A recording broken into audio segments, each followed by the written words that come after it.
Hi friends, today we're going to be doing my everyday makeup routine, and I personally really love my everyday makeup routine for a number of reasons. Number one, I still look like me, and I think that's very crucial for an everyday makeup routine to kind of look like my natural self, but a little bit kind of glamified, kind of cleaned up, kind of put together. And I also like it because it's a look that I wear for many different occasions. It's very versatile, and I could wear it to work, I could wear it if I'm just lounging around, I can wear it out. And so it's suitable for many different purposes. So I'm hoping that you might find this video useful. You might take a thing or two from my routine and insert it into your routine, or we could share tips and tricks on things that we can do to make everyday makeup much easier. And so let's go ahead and get into it. During the AM, I like to use my Clinique Acne Solutions Cleansing Foam, and I actually have the entire 3-part of this Acne Solutions cleansing system. And so I've already washed my face, and now I'm going to be moving on to the toner. And so I shake it up a little bit. I like to go in with a cotton ball or a cotton pad, really depends what I have lying around the house. And I'll just apply that lightly throughout my face. It kind of just cleans up any gunk that's left over on my skin before I go in applying some more gunk on top. And so you can kind of see it picks up whatever residue is left on the skin. I'm going to follow the toner with the lotion that comes in with the set. I've been using this system ever since I was in high school. It's really nice for my skin. It's been working all these years, and so I have stuck to it ever since. I am in the market for some new skincare products, however, because I heard that Clinique products tend not to be, or I've heard that Clinique tends to use like harsher products or products that are harsher on the skin, and so I'm in the market for some new skincare, and so if you have any recommendations, be sure to drop them down in the comments below. I'll definitely check them out. Alright, so now that we're moisturized, I actually like to go in and add a little bit more moisture. I'm using here the NYX Bear With Me Prime, Set, and Refresh Spray.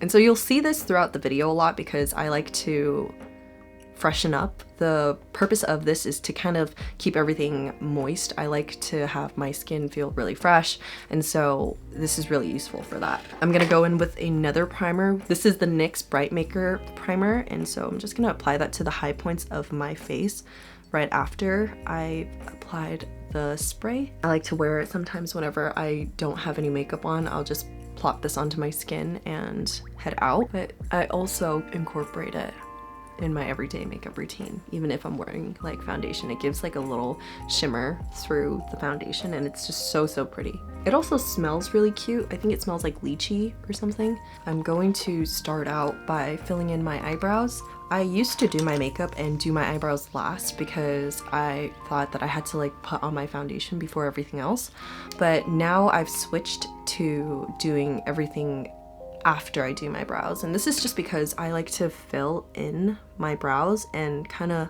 clean up my brows using concealer or foundation. And I find that if I draw in my eyebrows first, even if I sort of like fudge the shape, I can just clean it up. And so I kind of like to stick to the tail of the eyebrow. I want to have the most product there.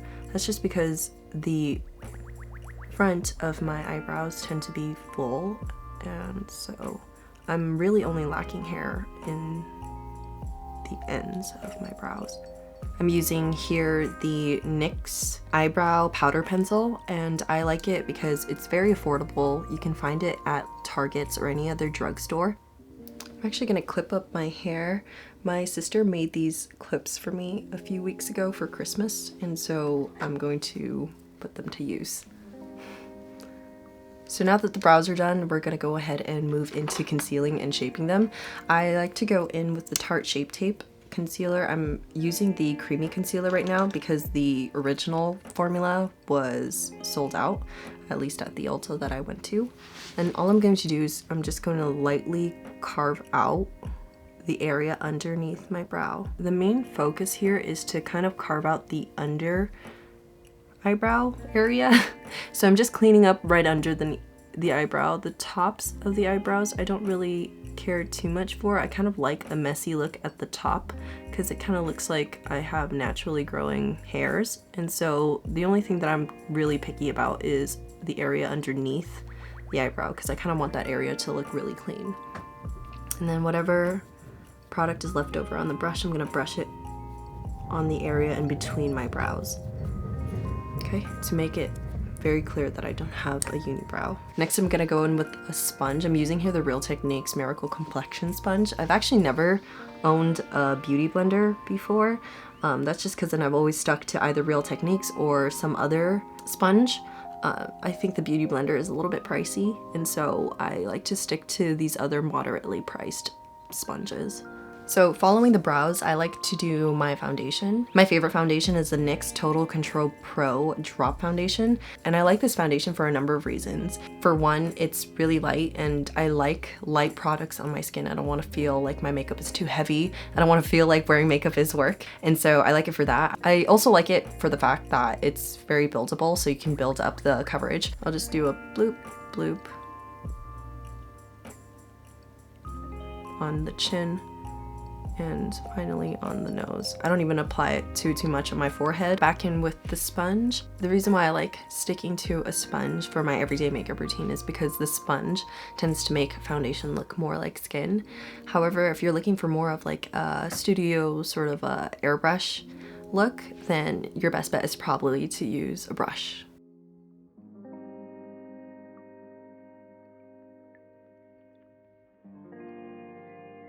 Okay, so after the foundation, this is where my lips start to kind of come into the picture.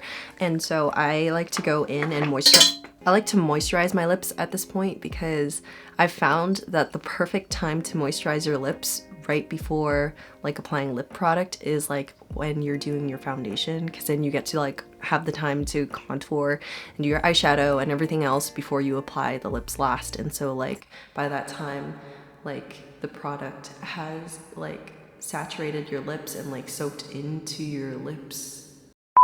It's just like the ideal amount of time before. My favorite lip product of all time is the Clinique Moisture Surge Lip Hydro Plump Treatment. I like this product a lot because it doesn't leave my lips kind of like chapped. I don't know if you've ever used maybe like Vaseline or chapstick or maybe one of those like EO's lip balm eggy thingies.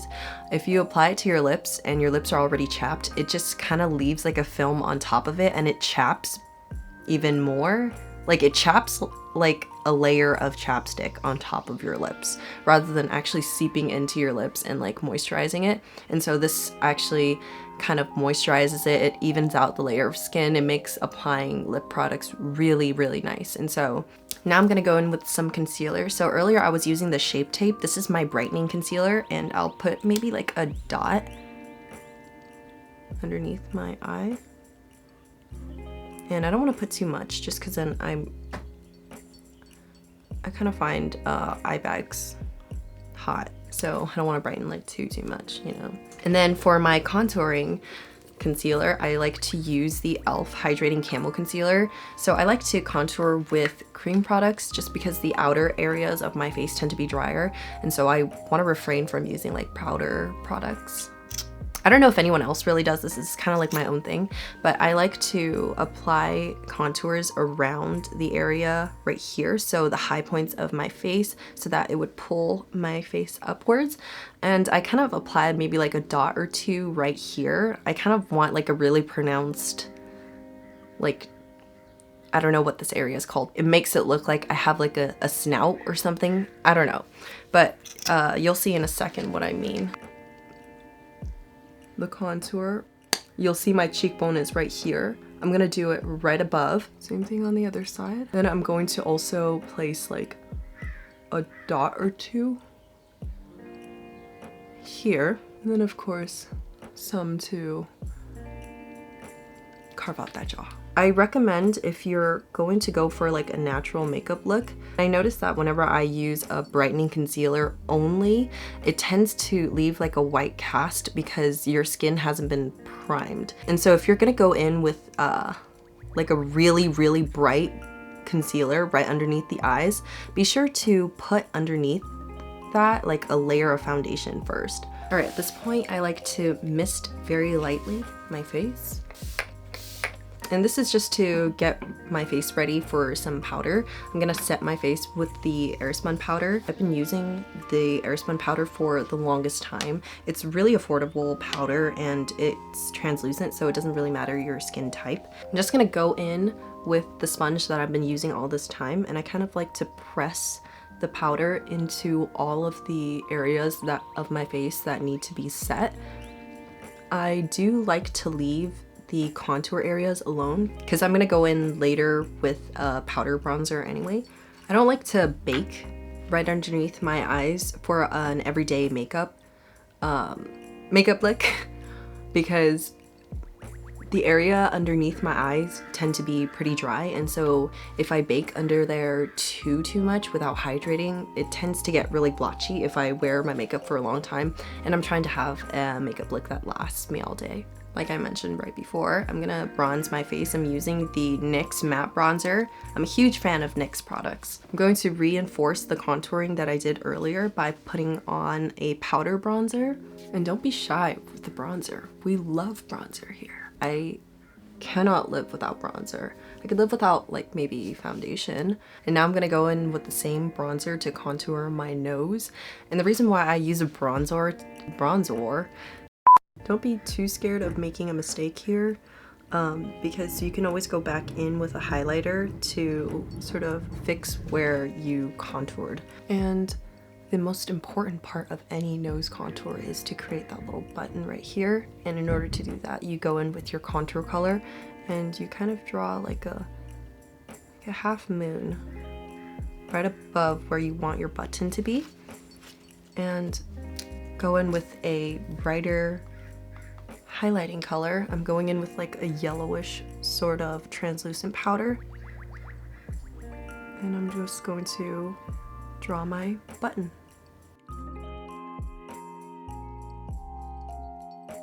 And highlight the bridge. Everything works, everything goes. Now we'll go in with some blush. I've been using this Morphe blush palette for a really long time now. This is because it's meant for like makeup artists to use on many different clients, and so that's why I haven't run out. I pick and choose depending on my mood that day, and I lightly tap it onto the area right above where I contoured earlier. I try to refrain from applying them to the immediate apples of my cheeks because if I place it in the center of my face, it makes my face look a little bit more round, and we're not trying to do that. And then whatever excess is on the brush, I like to kind of apply it to the little snout that we drew earlier. Alright, so now onto the eyes. I like to keep things really simple when it comes to an everyday makeup routine. I will typically use the bronzer color that I used earlier on the sides of my face as an eyeshadow. So I'll take an eyeshadow brush and I will go right at an area that's a little bit higher than the corners of my eyes, and I will brush upwards towards my brows. And so really not a lot of eyeshadow is going onto my actual lid. All of this is above my eyelid. And this is going to help make my eyes look a little bit bigger, a little bit more foxy. Now that we've done the upper lid, we're going to apply the same color right underneath the lower lash line.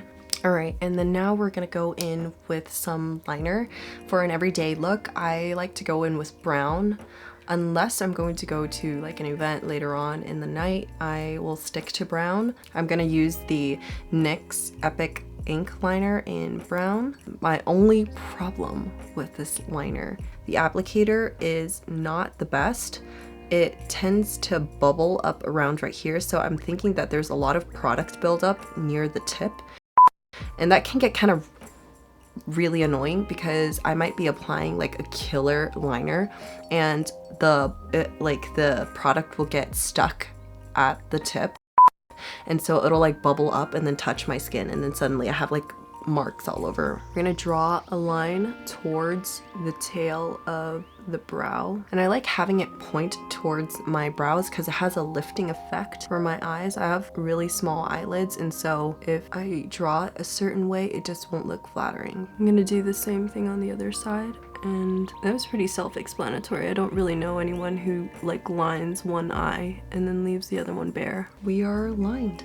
Now I'm going to put mascara on. I'm using the Maybelline Lash Sensational Full Fan Effect, and I always use waterproof mascara.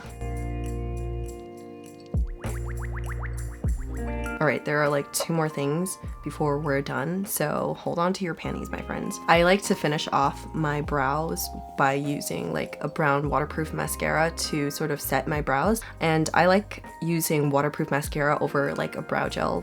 I know it's not really like meant for brows, but I use it anyway because waterproof mascaras tend to have waxes in them that hold up my hairs a lot better than normal brow gel does. And so I like to buy any mascara that is in the color brown, and I'll lightly brush my hairs upward. All right, we're almost done. We just have to do the lips. For an everyday look, I like to stick to lip stains. The reason being, if I eat something, the lip stain will actually stain my lips, and so it's not too noticeable if I like eat the lip stain. I know it sounds really gross, but as a fact, people who wear lipstick tend to eat a lot of lipstick. And so I'll typically take like a nude lipstick liner, like the one right here. This is a NYX lip liner in the color Beyond Nude, and I'll pick up a lip brush and I'll pick up some product. I'll typically line the top lip and the bottom lip just at the arches, and then I'll use lip stain for the rest of that lip. And so you see, going with a lip brush tends to diffuse the color a little bit better, so you can stick to the natural hues of your lips. And now onto the lip stain. I'm using the ColourPop Fresh Kiss Glossy Lip Stain in the color Sugar Snap, and I'll just apply it everywhere. And what's nice about this lip stain is that it's glossy too, so it hydrates the lips even more. Thank you so much for watching this video. If you enjoyed more of a relaxed vibe, if you prefer this chiller Terri to like crackhead energy Terri, if you like the step-by-step talk through chit chatty sort of a setup, then please let me know in the comments below. I do love the feedback that you all give me. All feedback is welcome. Like, subscribe, leave a comment so that I know you're out there, and I will see you in the next video. Bye!